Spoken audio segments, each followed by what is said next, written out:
మొదటి వచనము నుండి చదువుకుందాం. మత్తయి సువార్త 21వ అధ్యాయం మొదటి వచనం నుండి నేను చదువుతున్నాను. అలా ఉన్నదో లేదో పరిశీలన చేస్తూ చూడండి. తర్వాత యెరూషలేమునకు సమీపించి ఒలీవ చెట్ల దగ్గర ఉన్న బేత్ఫాగేకు వచ్చినప్పుడు యేసు తన శిష్యులలో ఇద్దరిని చూచి, మీ ఎదురునున్న గ్రామమునకు వెళ్ళుడి. వెళ్ళగానే కట్టబడి ఉన్న ఒక గాడిదయు దానితో ఉన్న ఒక గాడిద పిల్లయు మీకు కనబడును. వాటిని విప్పి నా యొద్దకు తోలుకొని రండి. ఎవడైనను మీతో ఏమైనను అనిన ఎడల అవి ప్రభువునకు కావలసి ఉన్నవని చెప్పవలెను. వెంటనే అతడు వాటిని తోలి పెట్టునని చెప్పి వారిని పంపెను. ప్రవక్త వలన చెప్పబడినది నెరవేరినట్లు ఇది జరిగెను. అదేమనగా, ఇదిగో నీ రాజు సాత్వికుడై గాడిద భారవాహక పశువు పిల్ల అయిన చిన్న గాడిదని ఎక్కి నీ యొద్దకు వచ్చుచున్నాడని సియోను కుమారితో చెప్పుడి అన్నది. శిష్యులు వెళ్ళి యేసు తాను ఆజ్ఞాపించిన ప్రకారము చేసి ఆ గాడిదను దాని పిల్లను తోలుకొని వచ్చి వాటి మీద తమ బట్టలు వేయగా ఆయన బట్టల మీద కూర్చుండెను. జన సమూహములోను అనేకులు తమ బట్టలు దారి పొడుగున పరిచిరి. కొందరు చెట్ల కొమ్మలు నరికి దారి పొడుగున పరిచిరి. జన సమూహములో ఆయనకు ముందుగా వెళ్ళుచుండిన వారును వెనక వచ్చుచుండిన వారును, దావీదు కుమారునికి జయము, ప్రభువు పేరట వచ్చువాడు స్తుతింపబడును గాక, సర్వోన్నతమైన స్థలములలో జయమని కేకలు వేయుచుండిరి. దేవుడి మాటల ద్వారా దేవుడు మనందరితో మాట్లాడును గాక. ఆమేన్ ఆమేన్ ఆమేన్ ఆమేన్. సరే, అందరూ చాలా జాగ్రత్తగా వాక్యాన్ని వినాలి. ఇంకా మీరు చదివే అవసరం ఉండదు. ఇంకా చదివిన కాంటెక్స్ట్ లో నుండి పరిశుద్ధాత్మ దేవుడు మనతో ఈ రోజున చాలా అమూల్యమైన విషయాలు మాట్లాడనై ఉన్నాడు. గమనించండి, ఈ రోజున మట్టల ఆదివారం అని మనం, అందుకనే ప్రతి ఒక్కరు కూడా వచ్చేటప్పుడు ఏం తెచ్చారు? మట్టల తెచ్చారు. వాస్తవానికి మనము తేవలసిన మట్టలు ఈత మట్టలు కాదు, ఖర్జూరపు మట్టలు. చదవసే ఏ మట్టలు? ఖర్జూరపు మట్టలు. కాబట్టి మన దగ్గర దొరకవు గనక ఖర్జూరపు చెట్టు లాగానే ఉండేది. చెప్పండి, ఏంటిది? ఈత చెట్టు గనక ఈత కొమ్మలు తెచ్చి మనం ఇక్కడ పెట్టాం. ఈ మాట క్లారిఫికేషన్ ఇవ్వడానికి మీకు ఈ మాట చెప్పాను, వినాలి. యేసు ప్రభువారు యెరూషలేములోనికి రాకముందు, అనగా శిలువ మరణము పొందక ముందు యేసు ప్రభువారు యెరూషలేములోనికి వెళ్ళవలసి వచ్చింది. చెప్పండి ఒకసారి, ఎక్కడికి వెళ్ళవలసి వచ్చింది? యెరూషలేములోనికి వెళ్ళవలసి వచ్చింది. యేసు ప్రభువారు యెరూషలేములోనికి, అనగా యెరూషలేము అనేటువంటి పట్టణంలోనికి యేసు ప్రభువారు వచ్చే ముందు ఆయన తన ఇద్దరు శిష్యులను పిలిచి చెబుతున్న మాట ఏంటంటే, మీరు వెళ్ళగానే మీకు ఒక గాడిద కనబడుతుంది, ఆ గాడిదని చెప్పండి, నా యొద్దకు ఏం చేయండి, మీరు తీసుకురండి అని యేసు ప్రభువారు చెప్పాడు. యేసు ప్రభువారు యెరూషలేములోనికి అప్పుడే వచ్చాడా అంటే కాదండి. యేసు ప్రభువారు దానికంటే ముందు చాలా సార్లు యెరూషలేములోనికి వచ్చారు. ఒకసారి చాలా సార్లు యెరూషలేములోనికి యేసు ప్రభువారు వచ్చారు. కానీ అన్ని సార్లు వచ్చినట్లుగా లేదు. ఇప్పుడు ఈసారి వచ్చుచున్నటువంటి ఈ రాక చాలా ప్రాముఖ్యమైనటువంటి రాక. ఎక్కడికయ్యా అంటే యెరూషలేములోనికి. ఒకసారి ఎక్కడికి? యెరూషలేములోనికి. ఇప్పుడు యేసు ప్రభువారు యెరూషలేములోనికి వచ్చుచున్నప్పుడు దేన్ని ఎంచుకున్నాడయ్యా అంటే ఒక గాడిదని ఎంచుకున్నాడు ఆయన. ఒకసారి దేన్ని ఎంచుకున్నాడు? ఎందుకు గాడిదని ఎంచుకున్నాడు అని అంటే, ఈ రోజుల్లో అయితే మనకు ఇది చాలా మందికి అర్థం కాదు, కానీ ఆ రోజుల్లో గాడిద దేనికి సాదృశ్యమో తెలుసా? శాంతికి సాదృశ్యం. ఒకసారి దేనికి సాదృశ్యం? ఎవరైనా కానీ ఒక పట్టణంలోనికి గుర్రం మీద వస్తున్నారు అని తెలిస్తే వాళ్ళు యుద్ధానికి వస్తున్నారు అని రుజువు పరిచేవారు. ఒకసారి దేని మీద వస్తే? గుర్రం మీద వస్తే. ఎవరైనా గాడిద మీద ఈ పట్టణంలోకి వచ్చుతున్నారు అనుకోండి, వాళ్ళు చూసి దూరముగా ఉండగానే చెప్పే మాట తెలుసా? వాళ్ళు శాంతియుతంగానే వస్తున్నారు కానీ యుద్ధానికి రావట్లేదు అన్న సమాచారం ఆ రోజున వారు వస్తున్నటువంటి పశువు ద్వారా తెలియపరచబడేది. గట్టిగా చేస్తూ చెప్పండి. యేసు ప్రభువారు ఈ లోకానికి వచ్చినప్పుడు ఆయన కోరుకున్నది ఏంటో తెలుసా? శాంతినే కోరుకున్నాడు. ఆయన ఒకసారి ఏం కోరుకున్నాడు? ఆయన యుద్ధం చేయడానికి రాలేదు కనుకనే గుర్రాలు కోరుకోలేదు ఆయన. ఒకవేళ ఆయన గుర్రమే కోరుకుని ఆయన గుర్రం మీద వస్తే మనము చెప్పవలసిన మాట ఏంటి తెలుసా? ఆయన ఖచ్చితంగా యుద్ధం చేయడానికి వస్తున్నాడని చెప్పవచ్చు. ఒకసారి దేని వస్తున్నాడు? ఆయన యుద్ధం చేయడానికి వస్తున్నాడని చెప్పవచ్చు. కానీ ఆయన దేని మీద వస్తున్నాడు అంటే గాడిద మీద వస్తున్నాడు. అంటే ఏంటో తెలుసా? ఆయన యుద్ధము కాదు, శాంతిని కలగజేయటానికి వస్తున్నాడని మనకు రుజువు. గట్టిగా చేసుకోండి చెప్పండి. ఆ రోజున ఎవరైనా కానీ, ఏ రాజైనా కానీ గాడిద మీద వస్తున్నారయ్యా అంటే చెప్పండి, వారు శాంతియుతంగానే వస్తున్నారు అనటానికి గుర్తుగా ఉన్న సాధనం, జంతువు ఏదైనా ఉందయ్యా అంటే అది గాడిద. ఈ రోజున ఇదే గాడిద మీద, ఇదే అంశంలో నుండి, ఇదే అధ్యాయంలో నుండి 3 ప్రాముఖ్యమైన విషయాలను ముందు పెడతారు. ఎప్పుడు నేను వాక్యం చెప్పినా 3 లేదా 4 పాయింట్స్ వేసి ముందు పెడతారు. ఈ రోజున కూడా ఇదే కాంటెక్స్ట్ లో నుండి గాడిద మీద 3 మాటలు మీ ముందు పెట్టిన అంశాన్ని ముగింపులోకి తీసుకుని వస్తారు. యేసు ప్రభు వారు చెప్పిన మాట ఏంటంటే, మొదటిగా ఈ గాడిద నుండి మనం తెలుసుకోవాల్సిన విషయం ఏంటో తెలుసా? విడిపించబడిన గాడిద. చెప్పండి ఒకసారి, ఏ గాడిద? విడిపించబడిన గాడిద. దేని నుండి విడిపించబడింది, అసలు ఏంటి దాని సందర్భం చూద్దాం ఒకసారి. మత్తయి సువార్త 21వ అధ్యాయం 2వ వచనాన్ని చదువుకుందాం. మీ ఎదుటనున్న గ్రామమునకు వెళ్ళండి, వెళ్ళగానే కట్టబడి ఉన్న ఒక గాడిదయు దానితోనున్న ఒక గాడిద పిల్లయు మీకు కనబడును. ఆ మాట అర్థం చేసుకోండి. వాటిని విప్పి నా యొద్దకు తోలుకొని రండి. దేవునికి మహిమ కలుగును గాక. మొట్టమొదటిగా ఈ రోజున పరిశుద్ధాత్మ దేవుడు తెలియపరుచుతున్న మాట ఏంటంటే, విప్పబడినటువంటి గాడిద.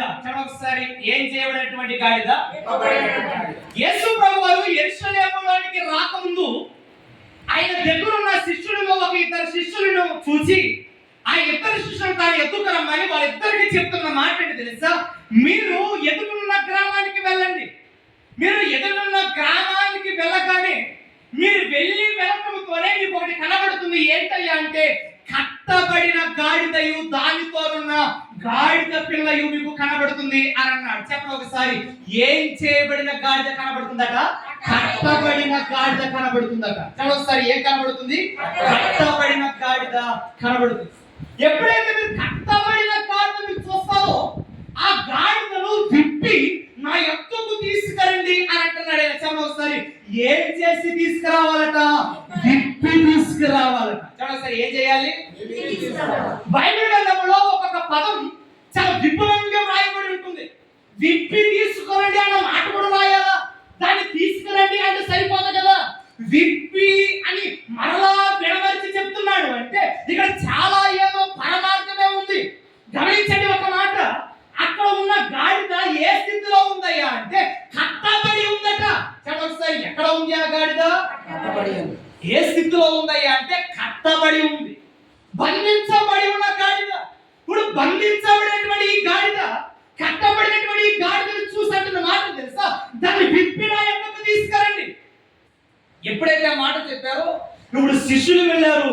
వెళ్ళిన తర్వాత కట్టబడిన, బంధించబడిన గాడిదను వాళ్ళు విప్పి యేసు ప్రభువు దగ్గరికి తీసుకువచ్చారు. గట్టిగా చేస్తావు చెప్పండి. ఇప్పుడు ఈ గాడిద ఇప్పుడు బంధించబడలేదట. ఇప్పుడు వాళ్ళు విప్పి తీసుకుని వచ్చారు కనుక ఇది ఇప్పుడు ఏమైందో తెలుసా? స్వతంత్రత తిరిగి కలిగింది. ఒకసారి, ఏం కలిగింది? ఇది అప్పటి వరకు కూడా ఇది బందీయే, అప్పటి వరకు కూడా ఇది కట్టబడిన గాడిదే. కానీ ఇప్పుడు ఎప్పుడైతే యేసు ప్రభువు యొక్క మాట విడుదలైందో, ఆ గాడిదకు విడుదల వచ్చింది, దానికి స్వస్థత వచ్చింది, దానికి విశాలత అనేది కలగజేయబడింది. దేవునికి మహిమ కలుగును గాక. సహోదరి సోదరుడా, ఈ రోజున వింటున్నటువంటి వాక్యం వింటున్నటువంటి మీరైనా కానీ, దగ్గర నిలబడి చెప్తున్నటువంటి నన్నైనా కానీ, యేసు ప్రభువు కట్టబడినటువంటి మనలను విప్పి స్వతంత్ర కలగజేశాడు యేసు ప్రభువు. ఒకసారి, ఏం చేశాడు యేసు ప్రభువు? స్వతంత్రత కలగజేశాడు. అంటే మనకు రక్షణ కలగజేశాడు. ఆయన ఏం కలగజేశాడు? ఒకప్పుడు దుష్టుని చేత కట్టబడిన వారమే, దుష్టుని చేత మనం బంధించబడిన వారమే. ఆ గాడిద ఎప్పుడు కూడా బంధించబడే ఉండేదట. ఎవరి చేత బంధించబడి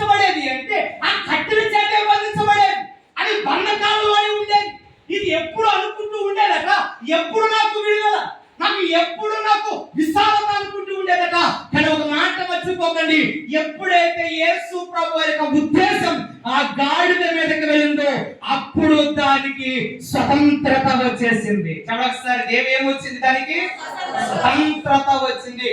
ఈ రోజున దేవుడి దృష్టి మన మీద ఉంది కనుకనే సాతాను యొక్క కథ నుండి మనము తీర్చబడి యేసు క్రీస్తులో మనము రక్షించబడిన వారుగా ఉన్నాం. ఎవరి రక్షించబడిన వారిగా? యేసు క్రీస్తునందు రక్షించబడిన వారిగా ఉన్నాం. కట్టబడినటువంటి గాడిదను విడిపించుట. యేసు ప్రభువారు ఎవరయ్యా అంటే కట్టెల నుండి, బందీల నుండి చెప్పండి ఏం చేయబడయ్యా అంటే విడిపించుట. ఈ అంశంలో ఒక వ్యక్తిని మీకు పరిచయం చేస్తాను.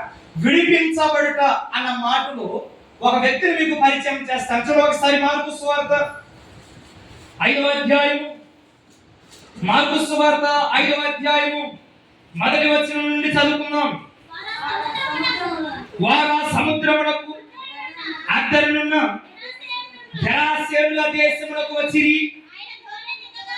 ఆయన దోణి దిగగానే అపవిత్రాత్మలు పట్టిన వాడొకడు సమాధిలో నుండి వచ్చి ఆయనకు ఎదురుగా పడెను. వాడి సమాధిలో వాసము చేసేది వాడు సంఖ్యలతోనైను ఎవడును వానిని బంధింపలేకపోయెను. పలుమారులు వాని కాళ్ళకును చేతులకు సంఖ్యలు వేసి బంధించినను వాడు ఆ చేతి సంఖ్యలు తెంపి కాలు సంఖ్యలను తుత్తివిలుగా చేసిన కనుక ఎవడును వానిని ఆ మాట అంటే చేసుకొని సాధు పరచలేకపోయాను. చలో ఒకసారి ఏం చేయలేకపోయారట? సాధు పరచలేకపోయాను. అందరు తలపెట్టి చూడాలి. యేసు ప్రభువారు ఆ బంధించబడినటువంటి గాడిదను చూసంటున్న మాట ఏంటంటే ఆ గాడిద ఏం చేయబడింది అంటే ఇప్పుడు స్వతంత్రత కలిగినటువంటి గాడిద.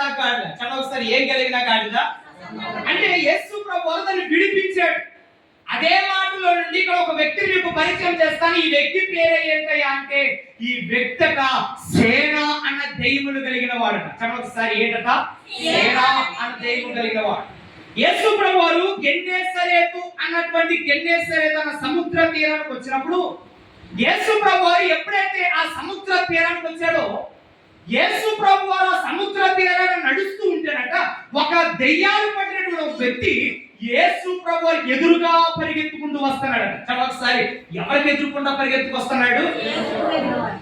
యేసు ప్రభువారు అసలు ఇక్కడ ఎందుకు రావాలి?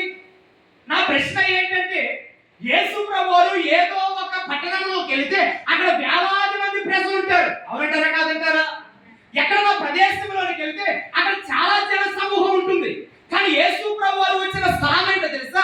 ఎవరు ఉన్నారట అక్కడ. ఏంటయ్యా అంటే ఆ స్థలం అంతా కూడా అరణ్య స్థలం. అది చలో ఒకసారి ఏ స్థలం అది? ఒక రకంగా మీకు చెప్పాలంటే అది ఒక సమాధులు ఉండేటువంటి స్థలం. అది అంటే మన భాషలో చెప్పనా అది సమాధుల దొడ్డి. చెప్పండి ఏంటంట అది?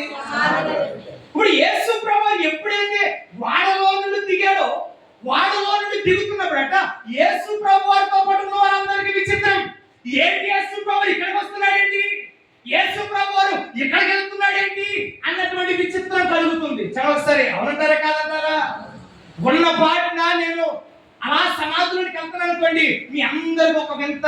అదేంటి ఇప్పుడు వరకు బాగున్నాడు కదా ఇప్పుడు ఆట వెళ్తున్నాడేంటి అని అనుకుంటారా లేదా?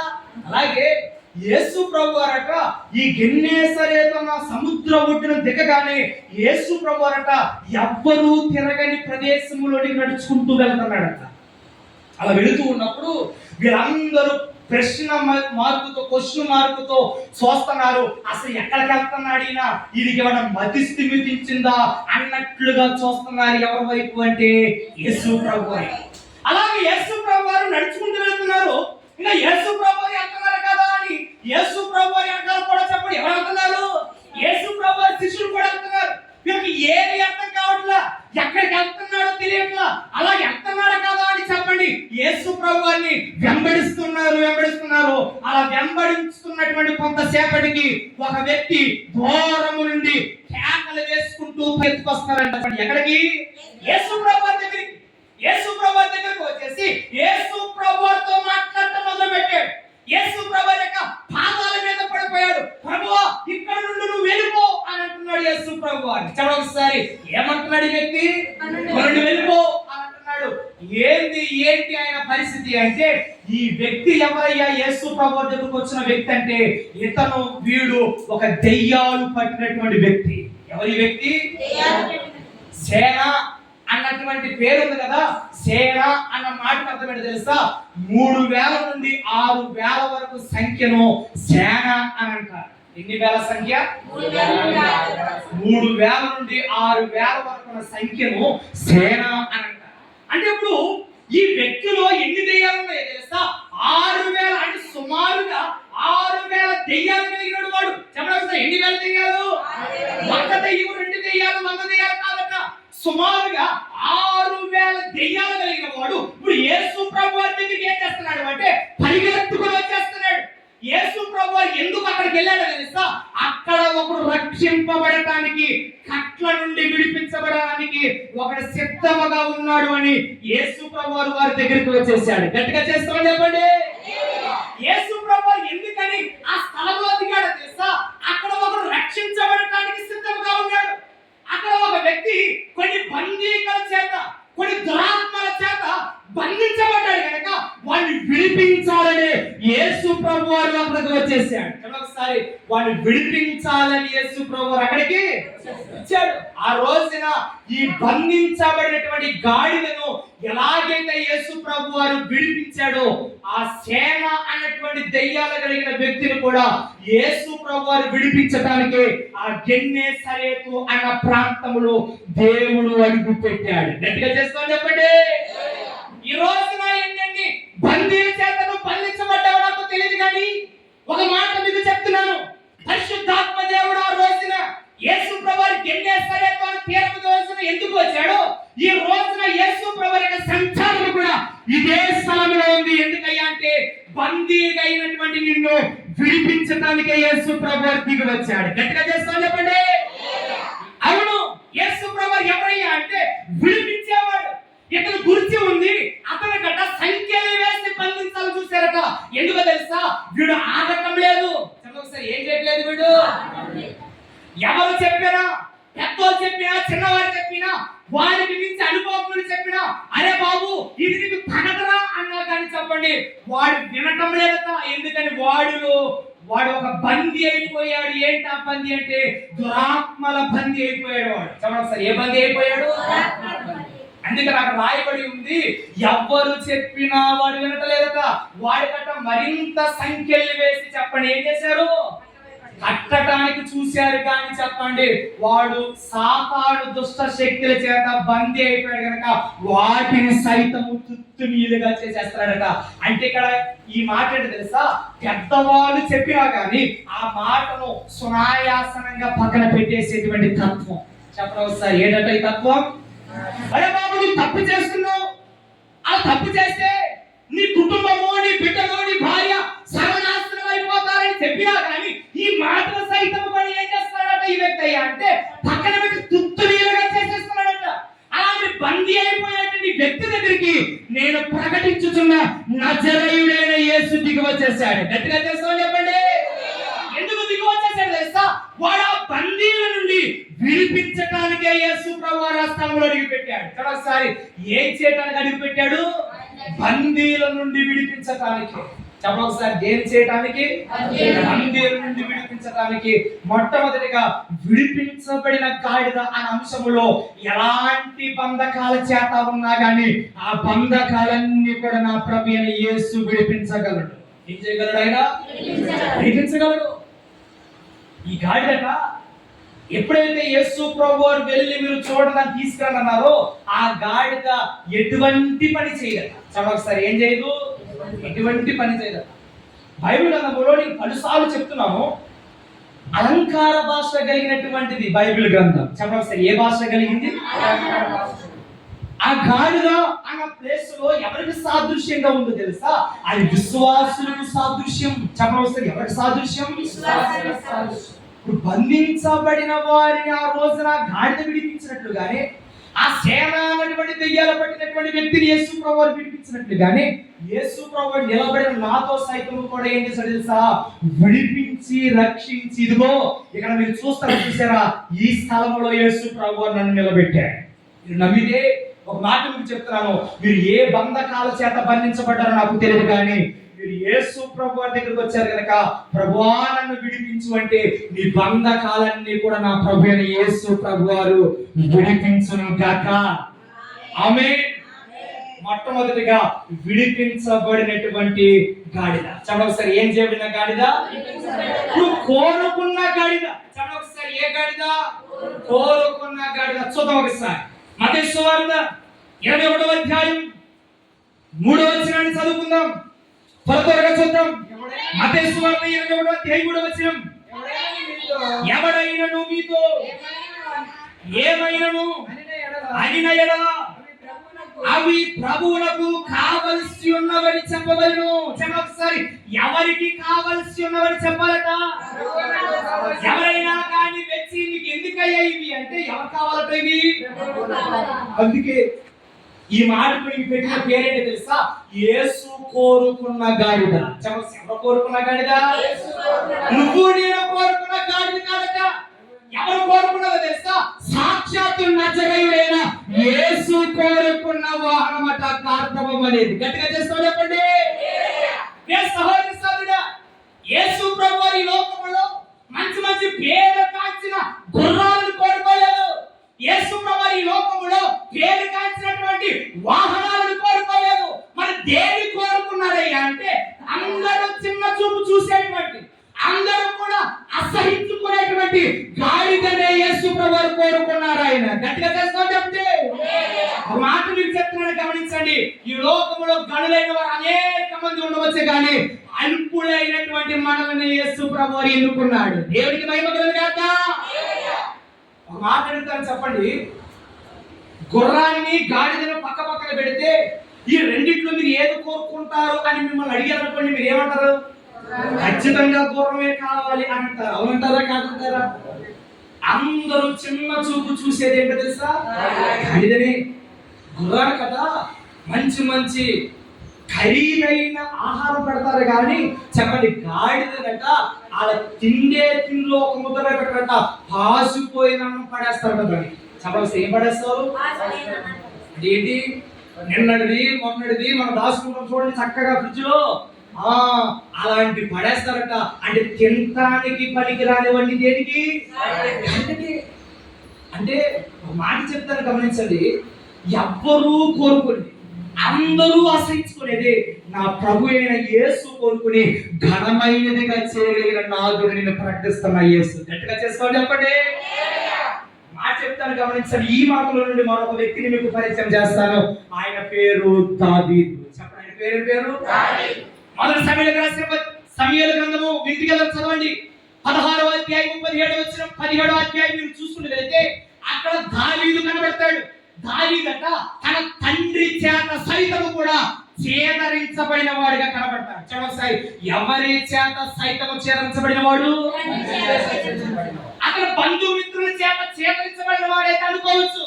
ఎందుకని? అతను వేరే వేరే వాళ్ళు కనుక. మళ్ళా చెప్తున్నాను గమనించండి. తన అన్న తమ్ముడి చేత చేదరించబడ్డాడు అనుకుంటే అనుకోవచ్చు, కానీ చెప్పండి ఒక మాట, ఇతను సాక్షాత్తు తన తండ్రి చేతనే ఏం చేయబడ్డాడు తెలుసా? చేదరించబడ్డాడు. వాడు దేనికి పనికిరాడు, తాను వేడికి కూడా ఈ సుమంత పనికి కూడా వీడు పనికిరాడు అని వాడు 10 గొర్రెలు కొనిపెట్టట. దీనికి మించి వీడు పని చేయడని ఎక్కడో అడుగులో పడేసేసాడట తండ్రి. పడేసేసాడు తండ్రి. ఎందుకని? వీడు పనికి రాడు అని పడేసేసాడు అడుగులో. కానీ ఒక మాట మీకు చెప్తున్నాను, ఎవరైతే పనికి రాడు అని అడుగులో పడేసాడో వాడినే యేసు ప్రభువు అనుకుని ఘనమైన సాధనముగా దేవుడు చేసేసాడు. గట్టిగా చేసుకోండి చెప్పండి. రోజున మీరు ఎవరైనా చూసేది మాట అంటున్నారేమో, వీడు పనికిరాడయ్యా. ఎవరైనా చూసంటున్నారేమో, అయ్యా వీడు వట్టి దత్తమయ్యా అంటున్నారేమో, కానీ అంటున్నాను వాళ్ళు తీసుకొచ్చి యేసు ప్రభువు చేతిలో పెట్టండి. నేను ప్రకటిస్తున్న యేసు జనములకు అధిపతిగా చేయగలిగిన నాదుడు. దేవునికి మహిమ కలుగుగాక. మనకి ఏమున్నాయండి? ఆస్తులు ఉన్నాయా, అంతస్తులు ఉన్నాయా, పేరు ప్రతిష్టలు ఉన్నాయా? కానీ ఒక మాట మీకు చెప్పడా, క్రీస్తును పట్టే దేవుడు మనం ఇలా చేశాడు. అంటారా కాదంటారా? మనకి ఆస్తులు ఉన్నాయా, అంతస్తులు ఉన్నాయా, పేరు ప్రఖ్యాతులు ఉన్నాయా? నేను అంటాను, ఎక్కడికి వెళ్ళినా మనం గౌరవిస్తున్నారంటే ఎవరిని పెట్టో తెలుసా? క్రీస్తుని పెట్టి. అందుకే అంటారు, ఆయన కోరుకున్నాడు కనుకనే ఎంత ఛేదించబడినా కానీ చెప్పండి, యేసు క్రీస్తు ప్రభు వారు ఎన్నిక లేని దానిని ఏం చేశాడు తెలుసా? ఘనమైనదిగా చేశాడు ఆయన. అంటున్నా ఒక మాట, ఈ రోజులో మనం చూసి ఆయన కోరుకుంటుంది ఏంటో తెలుసా? మన డబ్బు కాదని కోరుకుంటుంది. మనం చూసి కోరుకుంటుంది ఏంటో తెలుసా? మనకు ఆస్తులు కాదట, మనం చూసి ఆయన కోరుకుంటుంది మనల్నే ఆయన కోరుకుంటున్నాడు. చదవస్తా, ఏం కోరుకుంటున్నాడు? అందుకనే మీ వజ్రాలు కాదు, మీ వైడూర్యాలు కాదు, మీ బంగారం కాదు యేసు ప్రభువుకి కావాల్సింది, మీరే ఆయనకి కావాలి.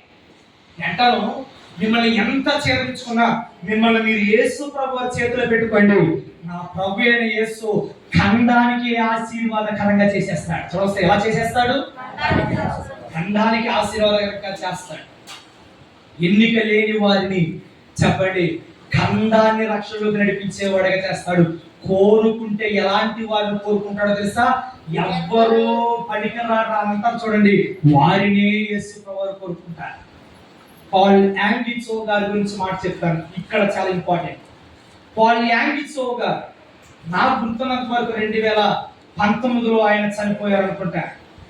పాల్ యాంగిచో గారు సౌత్ కొరియా అనుకుంటాను, ఆ సౌత్ కొరియాలో అతి పెద్ద మందిరం కలిగిన దైవజనుడు ఎవరయ్యా అంటే పాల్ యాంగిచో. మీరు ఇంటికి వెళ్ళిన తర్వాత మీరు యూట్యూబ్లో కానీ గూగుల్ తెలికి కానీ అడగండి, పాల్ యాంగిచో అని కొట్టగానే ఒక వ్యక్తి మీకు కనబడతాడు.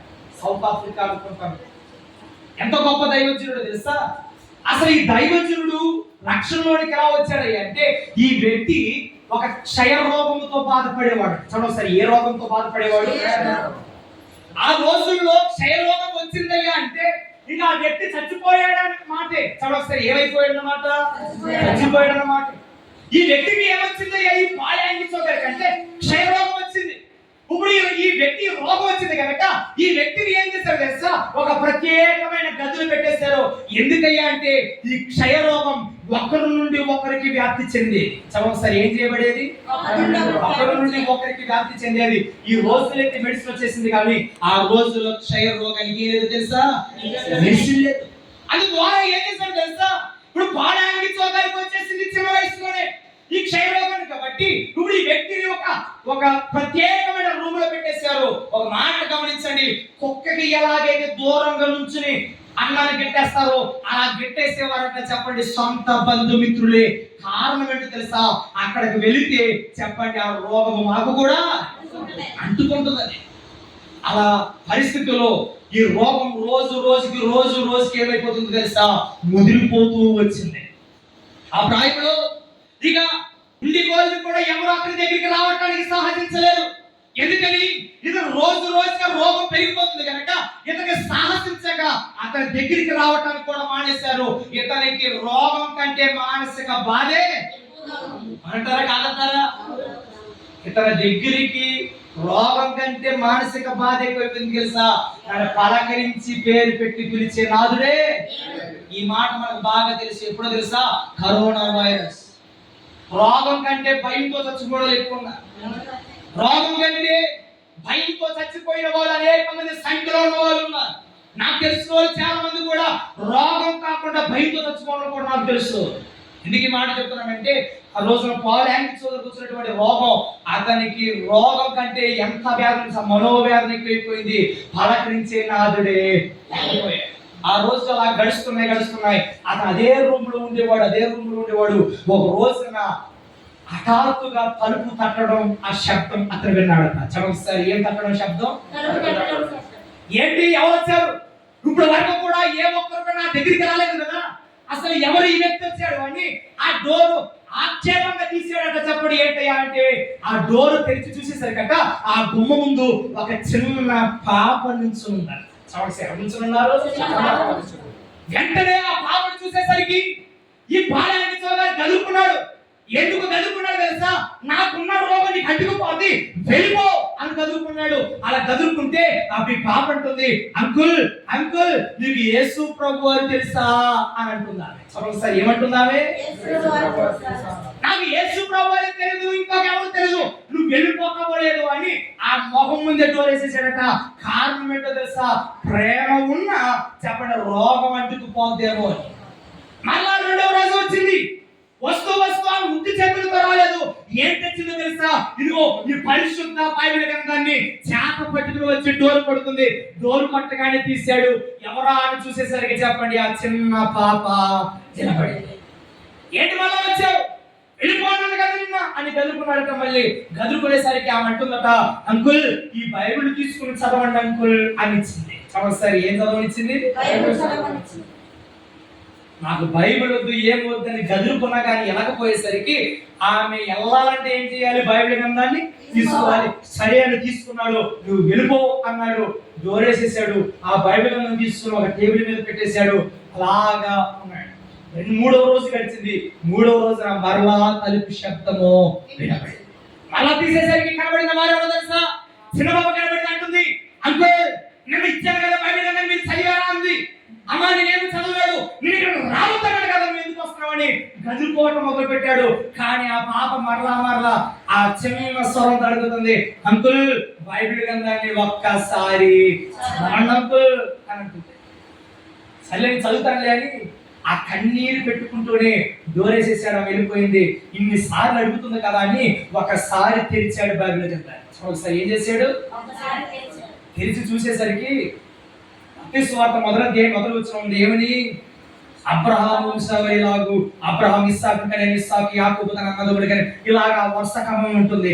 ఇవన్నీ చూసి మగోళ్ళు పిల్లల కంటం ఏంటి, ఆడోళ్ళు కంటం చూసావు కానీ చెప్పండి ఎవరు కంటున్నారు ఇక్కడ, మగోళ్ళు కానీ ఇది ఏమైనా అర్థం కాదని పక్కన పెట్టేశాడు. 4వ రోజు మరలా చెప్పండి ఎవరు వచ్చారు, ఆ పాప ఏం చదువుతుంది, అంకుల్ నేను బైబిల్ చదువుతానన్నారు కదా మనం చదివారా అని అంటే అప్పుడు అన్నాడట, అమ్మా నేను ఆడోళ్ళు కంఠం చూశాను కానీ చెప్పండి ఇక మగోళ్ళు కంటున్నట్లుగా ఉంటుంది, నాకు నచ్చలేదు వదిలిపెట్టేసిన అందట. అప్పుడు ఆ పాప అంటుంది, అంకుల్ అంకుల్ మీరు మొదటి 18వ వచనం నుండి చదవండి. ఏలు పెట్టి చూపించిందట. ఒకసారి ఏం చూపించింది, ఏమైనా యేసుక్రీస్తు ప్రభువు యొక్క వంశావళి అన్న మాట ఉంటుంది.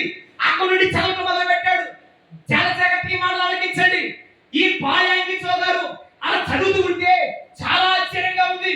ఇదే రోగం కలిగినటువంటి ఒక వ్యక్తి కుష్ఠరోగి యేసు ప్రభువు దగ్గరకు వచ్చారట. ఏమైపోయాడు, బాగుపడిపోయాడు.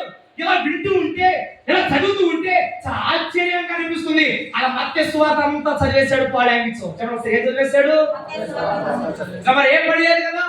మత్తయి సువార్త చదివాడు, మార్కు సువార్త చదివాడు, లోక సువార్త చదివాడు, యోహాను సువార్త ఆఖరికి వచ్చేసరికి అతని రోగం మొత్తం కూడా పోయింది. గట్టిగా చేస్తాను చెప్పండి, అతని రోగం మొత్తం పోయింది. మత్తయి సువార్త నుండి యోహాను సువార్తకి వెళ్ళేసరికి ఈ క్షయ రోగం పూర్తిగా అతని నుండి విడుదలపోయింది. అతను ఇప్పుడు ఎలా ఉన్నాడు అంటే అందరిలాగానే ఆరోగ్యవంతుడిగా దేవుడు తీర్చిదిద్దేశాడు. గట్టిగా చేస్తాడు చెప్పండి. ఎప్పుడైతే అతను తను చూసుకోవడం మొదలు పెట్టాడో, తన యాక్టివ్ కంట్రోల్ చూసుకోవడం మొదలు పెట్టాడో, ఇంకా బైబిల్ మీద ఆసక్తి కలిగేసింది. అమంటారా కాదంటారా, నిజమే. ఆసక్తి కలిగేసరికి ఇంకా రాత్రి పగళ్ళు ఇక ఏం చదవడం మొదలు పెట్టి తెలుసా, వాక్యాన్ని చదవడం మొదలు పెట్టాడు. అలా చదువుతూ ఉంటే ఎన్నిక లేనివాడు అందరు విడిచిపెట్టేశారు కదా, అందరు ఇతను ఇంకా చచ్చిపోతాడు విడిచిపెట్టేశారు కదా. నా ప్రభు అయిన యేసు పట్టుకున్నాడు. యేసు పట్టుకున్న తర్వాత అతను రోగం తీసివేశాడు, తనకి బాగు చేయించాడు. ఒక రోజున పిలుస్తున్నాడు, నువ్వు నా పరిచర్య చెయ్యాలని. సంవత్సరం ఏం చేయాలని, నా పరిచర్య చేయాలని పిలుపు వచ్చింది. వెంటనే దేవుడు పరిచర్యకు వచ్చేసాడు. పాలయాంగిచో ఎన్నిక లేని వాడిని పట్టుకుని ఎలా ఉన్నతమైన వ్యక్తిగా చేస్తాడని చెప్తున్నాను గమనించండి. ఎప్పుడైతే అందరూ విడిచిపెట్టేశారు, అందరూ వదిలిపెట్టేశారు, చచ్చిపోతారు అనుకున్నారు, కానీ అదే వ్యక్తిని యేసు ప్రభువు పట్టుకుని సౌత్ ఆఫ్రికాని ఖండాన్ని రక్షణలోనికి నడిపించేసేటువంటి వ్యక్తిగా దేవుడు చేసేసాడు. గట్టిగా చేస్తాడు చెప్పండి. ప్రపంచ దేశాల్లో అతి పెద్ద మందిరాలలో ఒక మందిరం పాలయాంగిచో గారి మందిరం. పెద్ద మందిరాలలో ఒక మందిరం ఏంటయ్యా అంటే పాలయాంగిచో గారి మందిరం. ఎందుకు ఈ మాటలు చెప్పానో తెలుసా, పాలయాంగిచో గారట ఏ కార్యము చేసినా కానీ విశ్వాసముతోనే చేసేవాడు. చాలా సరే ఇదేం చేసేవాడు? ఒక కార్యం చెప్తాను, నాకు బాగా నచ్చిన సంఘటన. ఇలాగనే మనకులాగానే చిన్న సంఘం ఉండేదట. ఎప్పుడు దేవుడి దగ్గరికి వచ్చి అడిగేవాడట, ప్రభువా నాకు 500 మంది పట్టేటువంటి మందిరం కావాలి అని ప్రార్థన చేసేవాడు. ఒకసారి ఎన్ని వందల మంది? అప్పుడు అతని దగ్గర ఉన్న వాళ్ళు ఎంతమందో తెలుసా? మహా అయితే 30 మంది గురించి ఉండేవాళ్ళు కాదట. కానీ ఇప్పుడు అడుగుతున్న ప్రశ్న ఏంటో తెలుసా? దేవుని దగ్గరికి వచ్చి, ప్రభువా నాకు 500 మంది పట్టేటువంటి మందిరాన్ని నాకు ఇవ్వు ప్రభువా అని అంటే, నిజంగా దేవుడు ద్వారం తెలిస్తారట. ఒక 500 మంది పట్టేటువంటి మందిరం కట్టేశాడట. ఆ మందిరం నెక్స్ట్ రోజు కూర్చుంటే ఒక మూలక సరిపోతున్న తన సంఘం, అంతే కదా. అంత మందిరం కట్టినా కానీ 30 మంది తన సంఘం కనుక ఆ 30 మందితోనే ఆ సంఘాన్ని నడిపిస్తూ ఉంటే ఇతను ఆత్మీయ నేత్రాలతో 500 మందిని చూడటం మొదలు పెట్టేట. పాలి ఆయన గట్టిగా చేస్తావు చెప్పండి. అసలు చూస్తూ ఉంటే కొన్ని నెలలకి సంఘం కొన్ని సంవత్సరాల గట లక్షలు దాటేస్తుందట. ఇందుకే మాట చెప్పారా తెలుసా?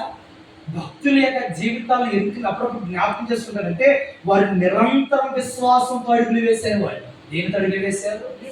విశ్వాసంతో అడుగులు వేశారు. విశ్వాసంతో అడుగులు వేశారు కనుకనే దేవుని కోసం శోర కార్యాలు వారు చేశారు. బైబిల్లో ఉంటుంది, మీరు దేవుని పక్షాన ఉండి శోర కార్యాలను చేయండి అని. అందుకనే దేన్నైనా కానీ మనం చేయడానికి సిద్ధం. మన వెనకాల ఎవరున్నారు అంటే ఇస్తున్నాడు. అందుకనే దేన్ని చేయడానికైనా మనం ముందు ఉండాలి. అందుకని అంటారు ఒక మాట, ఈ రోజు ఇక్కడ మీరు ఉన్నవారైనా కానీ ఇక్కడున్నవన్నైనా కానీ యేసు ప్రభు వారు కోరుకున్న వారమే. ఎవరు కోరుకున్న వారం? యేసు ప్రభు వారు కోరుకున్న వారమే.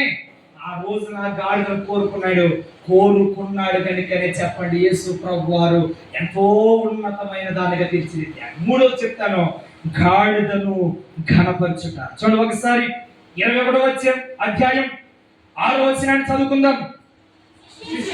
శిష్యులు వెళ్ళి యేసు తమకు ఆజ్ఞాపించిన ప్రకారం చేసి ఆ గాడిదను తమ పిల్లలను తోలుకొని వచ్చి ఆ మాటలు చేసుకొని వాటి మీద తమ బట్టలు వేయగా ఆయన బట్టల మీద కూర్చుండెను. జన సమూహములోను అనేకులు పరిచిరి. కొందరు చెట్ల కొమ్మలు నరికి దారి పొడుగున పరిచిరి. చాలా ఒకసారి చూడాలి. మూడవదిగా ఎన్నికలైనటువంటి గాడిద తీసుకున్నాక యేసు ప్రభు వారు రాజ్య మార్గములో నడిపించేటట్లుగా చేశాడు. సమస్తం దేనిలో నడిపించేటట్లుగా. ఎప్పుడైతే ఈ గాడిదని యేసు ప్రభు కోరుకున్నారో, ఇప్పుడు కోరుకున్నటువంటి గాడిద మీదట యేసు ప్రభు వారే కూర్చున్నారట. సమస్య ఎవరు కూర్చున్నారు? ఎప్పుడైతే యేసు ప్రభు వారు కూర్చున్నారో, యేసు ప్రభు వారు కూర్చున్న ఆ గాడిద మీదట వస్త్రాలు పరిచేశారట. అంత మాత్రమే కాదు, అది నడిచేటువంటి మార్గంలో కూడా చెప్పండి ఏం పరిచేశారు? చెట్ల కొమ్మలు పరిచారు. అలాగనే అవన్నీ కూడా బట్టలు దారి పొడుగున పరిచారట. చమత్సరి ఏం పరిచారు? వస్త్రాలు పరిచారట. ఒక మాట మీరు చెప్తున్నా గమనించండి. ఈ ఏత మట్టలు దారి పొడుగున మాత్రమే కాదు, ఎవరైనా అధికారులు వస్తే నడవటానికి కార్పెట్ ఎలాగే వేస్తామో ఆ రోజున గాడిదను గాడిద మీద ఉన్న యేసు ప్రభు వారు వెళ్ళటానికట ఆ దారి పొడిగినంత వస్త్రాలు పరిచారట. గట్టిగా చేస్తావు చెప్పండి. ఇప్పుడు ఈ గాడిద అనుకుంటుందట, ఏంటో తెలుసా, ఎప్పుడు నాకు ఇంత ఘనత రాలేదే, ఎప్పుడు ఇంత రాజ్య మార్గం వచ్చినట్టుగా లేదే, నేను వస్తామంటే ఏం పలుకుతున్నారు వీళ్ళు, జయము జయము అని పలుకుతున్నారే అని ఆశ్చర్యపోయిందట గాడిద. ఒకసారి ఏమైపోయింది గాడిద? దీనికి తెలియని మాట తెలుసా, ఈ గాడిదని బట్టి కాదు ఘనత వచ్చింది. ఇదేని బట్టి ఘనత వచ్చింది తెలుసా? దాని మీద ఉన్న యేసుని బట్టి వచ్చింది ఘనత. గట్టిగా చేస్తాం చెప్పండి. ఎవరు బట్టి వచ్చింది ఘనత? ఒకవేళ ఈ గాడిదట మనం నెక్స్ట్ రోజు అదే మార్గంగా వెళ్ళింది. వినాలి ఒక మాట, బైబిల్ పండితులు చెప్తూ ఒక మాట అన్నారు. అదేంటో తెలుసా, ఈ గాడిద యేసు ప్రభు వారు యెరూషలేముకి వెళ్తున్నప్పుడు ఈ గాడిద బట్టల మీద నడిచింది. అలాగనే ఈ ఖర్జూర మట్టల మీద నడిచింది. అందరూ ఇరు చుట్టూ కూడా ఉండి జయము జయమును పలుకుతుంటే ఇది రాజులాగా చెప్పండి ఏమవుతుంది? మార్గ మధ్యలో నడిచింది కదా. ఇంత బాగా చేశారని నెక్స్ట్ రోజున తర్వాత రోజున అదే మార్గంలో వస్తారట. ఒక్కడు కూడా ఒకటి పట్టించుకోవట్లేదు. సమస్య ఏం చేయట్లేదు. నేను ఎందుకు వచ్చింది ఆ ఘనత అంటే యేసు ప్రభు దాని మీద ఉన్నాడు కనుక. ఎవరున్నారు? యేసు ప్రభు దాని మీద ఉన్నాడు కనుక దానికి ఘనత. ఇప్పుడు తర్వాత రోజున లేడు యేసు ప్రభు వారు. ఇప్పుడు గాడిద యేసు ప్రభు వారు మోయలేదు కనుక దానికి ఏమీ లేదు, ఘనత లేదు. మాట మీకు చెప్తాను గమనించండి. ఘనత అంటే మన పేరు ప్రఖ్యాతులు ఎత్తి చెప్పే ఆ ఘనత కోసం చెప్పట్లే నేను. క్రీస్తు యేసుని పెట్టి దేవుడే మెచ్చుకునే ఘనత కావాలి మనకు. గట్టిగా చేసేస్తామని చెప్పండి. ఎవరు మెచ్చుకునే ఘనత కావాలి?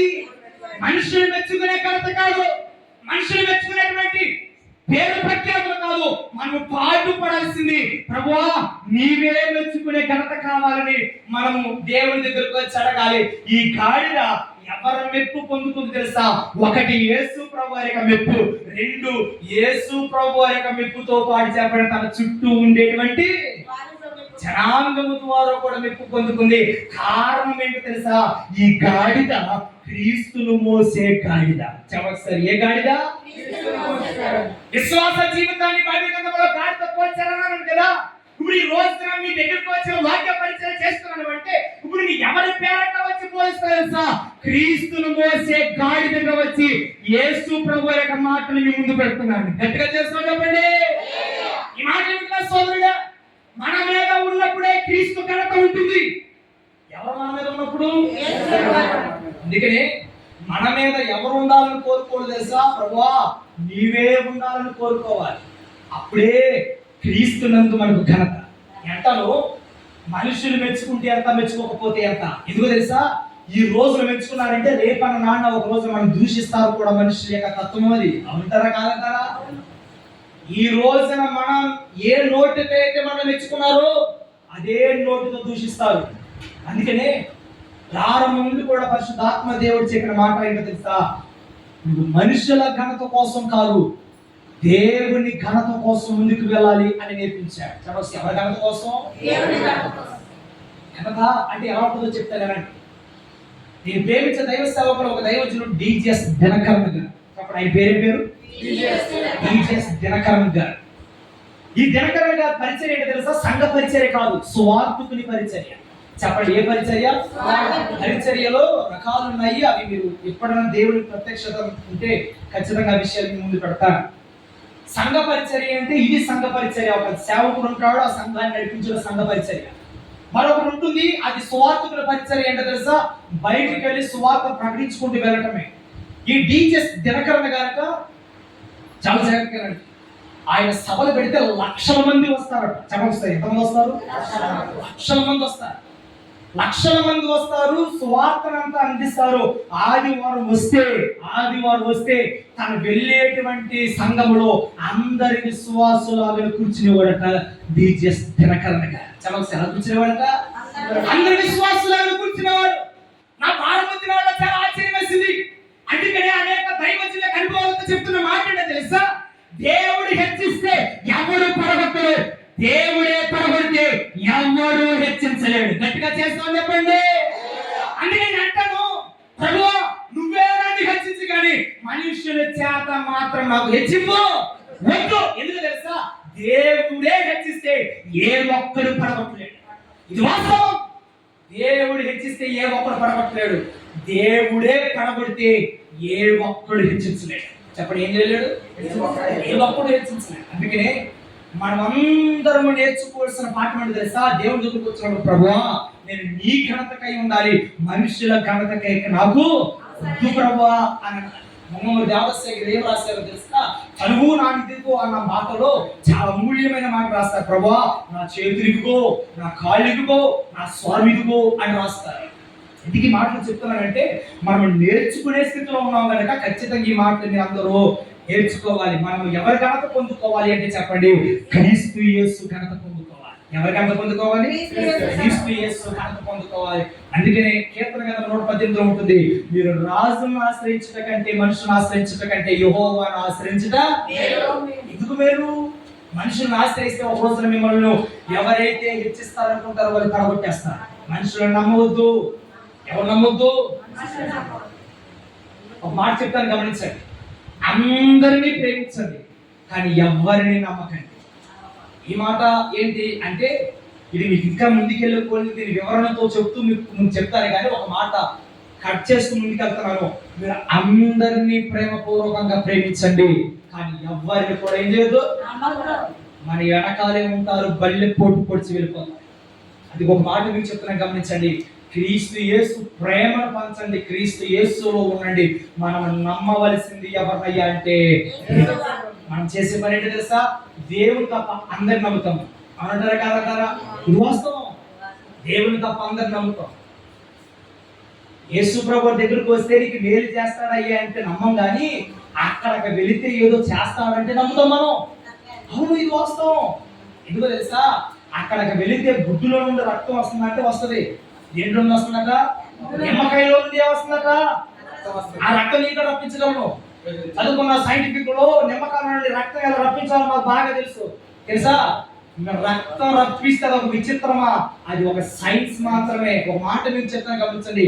దేవుని నమ్మకుండా అనేకమైనవి నమ్మితే అది వ్యర్థం. కానీ ఒక మాట మీకు చెప్తాను, మీ నమ్మకం, మీ విశ్వాసం ఎవరి మీద ఉండాలి అంటే క్రీస్తు యేసు మీదే ఉండాలి. ఎవరి మీద ఉండాలి? క్రీస్తు యేసు మీద ఉండాలి. అందుకని ఒక 3 మాటలు: 1 విడిపించబడిన గాడిద, 2 కోరుకున్న గాడిద, 3 కనపరచబడిన గాడిద, క్రీస్తును మోసిన గాడిద. మాటలు చెప్పి ముగిస్తున్నాను. యేసు ప్రభువు యెరూషలేములోనికి వస్తున్నప్పుడు అందరూ ఖర్జూరపు మంటలు పట్టుకుని జయం జయం హోసన్నా హోసన్నా అని దేవుని మహిమపరచడం చూస్తున్నాను. ఎందుకు ఆయన మరుస్తున్నారో తెలుసా? అక్కడ అంతరార్థంగా ఒక మాట నేను చెప్తున్నాను.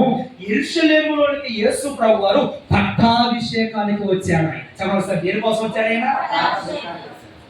రాజులు పట్టాభిషేకాన్ని కలిగి ఉంటారు. యేసు ప్రభు యెరూషలేములోనికి పట్టాభిషేకానికి వచ్చాడు. ఆయన రాజు గనుకనే. ఎవరైనా రాజు గనుకనే యేసు ప్రభు యెరూషలేములోనికి శిలువ మరణం పొందని ముందు ఆదివారం ఆయన కనపరచబడుట మనం చూడగలుగుతున్నాం. యెరూషలేములోనికి యేసు ప్రభు వారు ఆయన వస్తూ ఉంటే మట్టలు పట్టుకుని దేవుని స్తుతించినట్లుగా ఈ రోజు మనం అందరం మన ఆత్మీయ అంతరంగంగా దేవుని మహిమపరిచే వారిగానే మనం ఉండాలి. దేవుని ఆరాధించే వారిగా ఉండాలి. అట్టి ధన్యత దేవుడు మీ అందరికీ దయచేయును గాక. ఆమేన్. ప్రార్థన అందరూ మోకరించండి. పరిశుద్ధుడా, ప్రేమ కలిగిన మా తండ్రి, రక్షకుడాని నామానికి మహిమ ఘనత ప్రభావములు చెల్లించుచూ ఉన్నాను. ప్రభా, ఇదిగోనైనా ఈ రోజైన ప్రాముఖ్య విషయాలు మాతో మాట్లాడా. ఈరోజు మట్టల ఆదివారం, ఈరోజు యొక్క ప్రాముఖ్యత, ఈరోజు యొక్క విశిష్టత, ఎందుకు అసలు మట్టలు అన్న దానికి మీరు మాట్లాడారు. యెరూషలేములో వెళ్ళటానికి దేవా, నువ్వు విడిపించబడిన గాడిద, కోరుకున్న గాడిద, కనపరచబడిన గాడిద అన్నటువంటి 3 అంశాల ద్వారా మీరు మాట్లాడారు. అందుకు మీకు స్తోత్రములు చెల్లించుచూ ఉన్నాను. అల్పులము, అయోగ్యులము, అపాత్రులు, ఎన్నిక లేని వారు తండ్రి, నిలబడటానికి సైతం యోగ్యులము కాదు ప్రభువా. నీ ఘనత మాకు దయచేయండి. నీలో ఉండి వారిగా మమ్మల్ని దయచేయండి. వచ్చిన వారందరికీ కావలసిన, ఈ రోజు రావలసిన దీవెన అంతటి మీరు దయచేయడం కోరుతూ నామానికి మహిమ ఘనత ప్రభావములు చెల్లిస్తూ యేసు క్రీస్తు పరిశుద్ధ నామమున ప్రార్థన అడిగి వేడుకొని ప్రార్థిస్తున్నాము తండ్రి. ఆమేన్.